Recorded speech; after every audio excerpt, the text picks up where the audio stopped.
कोरियातली निवडणूक कशी असते ते आपण बघूयात। दरवर्षी 4 वेळा निवडणूक घेतली जाते।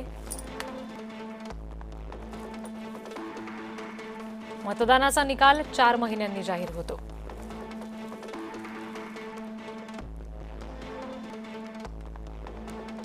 मतपत्रिकेद्वारे निवडणुका घेतल्या जातात।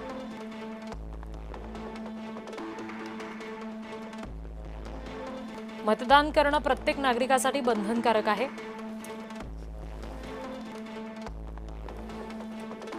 केंद्रांवर जाणं शक्य नसेल तर फोनद्वारे मतदान करावं लागतं। उत्तर कोरियामध्ये किम जोंग यांचा एकमेव पक्ष अस्तित्वात आहे।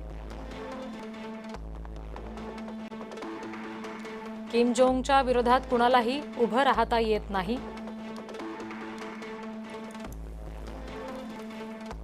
मतदारांना किम जोंगच्याच पक्षाला मतदान करावं लागतं।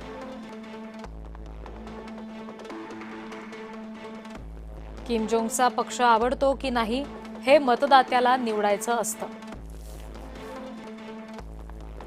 आता किम जोंगच्या पक्षाच्या विरोधात जाणं म्हणजे जीवाला मुकणं।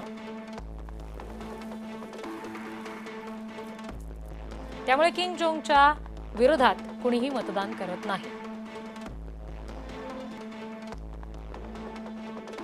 याच कारणामुळे दरवेळी निकाल किम जोंगच्या बाजूने लागतो।